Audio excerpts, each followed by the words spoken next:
അതായത് പലരുടെയും മിക്ക ആളുകളുടെയും കല്യാണം കഴിഞ്ഞു. അടുത്ത ഓണാകുമ്പോഴേക്കും ഒരുപക്ഷെ സൂരജും അയ്യോ എന്താ വേണ്ടേ വേണം, എത്രയും പെട്ടെന്ന് വേണം. അപ്പൊ അടുത്ത ഓണാകുമ്പോഴേക്കും മിക്കവാറും ഉണ്ടാവും ഒരാൾ കൂടി ഇവിടെ. ഓണത്തിന്റെ മുമ്പേ ഉണ്ടാവും.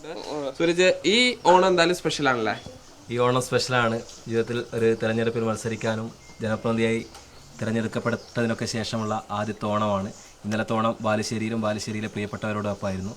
പിന്നെ സ്വാഭാവികമായും എല്ലാ ഓണക്കാലവും ഞങ്ങളൊക്കെ എന്നെ വ്യക്തിപരമായി സംബന്ധിച്ചിടത്തോളം ഞങ്ങളുടെ നാട്ടിലെ ഉപാസന കലാകായിക വേദിയുടെ പ്രിയപ്പെട്ട അംഗങ്ങളാണ്. ഞങ്ങൾ ഓണപരിപാടി നടത്തി നാട്ടുകാരൊക്കെ പങ്കെടുത്ത് കുഞ്ഞു കുട്ടികൾ മുതൽ വലിയ ആളുകൾക്ക് വരെയുള്ള കുഞ്ഞു ഓണം ഗെയിമുകളൊക്കെ സംഘടിപ്പിച്ച് ആ ഓണപരിപാടിയാണ് കഴിഞ്ഞ കുറേയേറെ വർഷങ്ങളായി ഞങ്ങളൊക്കെ ഒരുമിച്ച് ആഘോഷിക്കുന്നത്. അതിൽ ഇപ്രാവശ്യം ഒരു വ്യത്യാസം ഉണ്ടായത്, ഉത്രാടത്തിന്റെയും തിരുവോണത്തിന്റെയും മുന്നേ തൊട്ടു തലേ ദിവസം ഉപാസനയുടെ ഓണപരിപാടി നടന്നു. ഓണപരിപാടിയിൽ നേരത്തെ പരിപാടി ആക്കിയതാണോ? ഒമ്മെല്ലേക്ക് വേണ്ടിയല്ല, പലരുടെയും കല്യാണം കഴിഞ്ഞു. അപ്പോൾ ഒരു ദിവസം നേരത്തെയാക്കി. പലർക്കും എന്ത് ചെയ്യണം, കല്യാണം കഴിഞ്ഞതിൻ്റെതായ ചില തിരക്കുകളൊക്കെ ഉണ്ട്.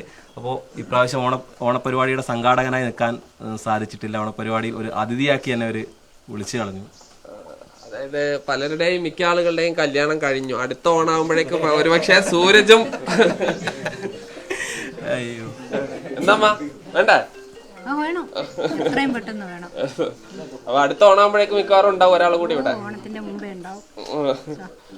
എങ്ങനെയാണ് പൊതുവെ ഓണം? എങ്ങനെയാ ഓണം? പിന്നെ കുടുംബക്കാരൊക്കെ ഉണ്ട്, എൻ്റെ സഹോദരിമാരുണ്ട്. ഒരാൾ വന്നിട്ടില്ല, ഒരു സഹോദരിയുടെ ഭർത്താവ് ഒരു വർഷമായിട്ടില്ല മരിച്ചിട്ട്. അതുകൊണ്ട് ഒരു സഹോദരി ഇല്ല, മറ്റ് സഹോദരിമാരും പിന്നെ കുടുംബാംഗങ്ങളൊക്കെ ഉണ്ട്. പിന്നെ ഈ സാധാരണഗതിയിൽ നമ്മൾ രാവിലെ അമ്പലത്തിൽ പോവും, പിന്നെ അത് കഴിഞ്ഞ് പിന്നെ എല്ലാ ബന്ധുവീടുകളിലൊക്കെ ഒന്ന് സന്ദർശിക്കുക. ഇതാണ് സാധാരണ ഓണത്തിൻ്റെ പരിപാടികൾ.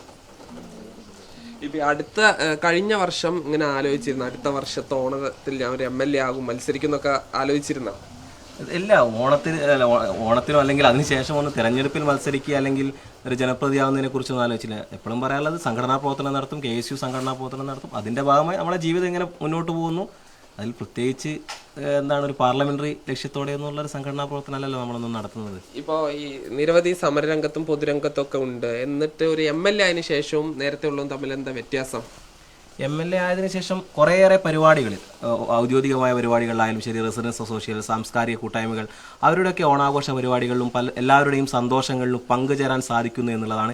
എല്ലായിടത്തും എത്തിപ്പെടാൻ സാധിക്കുന്നില്ല എന്നുള്ളതിൻ്റെ ഒരു വിഷമമുണ്ട്. കാരണം ഓണമാണ്, എല്ലാവരും സന്തോഷിക്കുമ്പോൾ ആ സന്തോഷങ്ങളുടെയൊക്കെ ഭാഗമായി മാറാനും നമുക്ക് ആഗ്രഹമുണ്ട്. എല്ലാവരും നമ്മളെ വിളിക്കും, ഓണപരിപാടിക്ക് പങ്കെടുക്കാൻ വിളിക്കുമ്പോൾ എല്ലായിടത്തും പങ്കെടുക്കാൻ പറ്റുന്നില്ല. എന്നാലും ഓടിയെത്താൻ സാധിക്കുന്ന പരമാവധി ഇടങ്ങളിലേക്ക് ഓടിയെത്തുന്നുണ്ട്.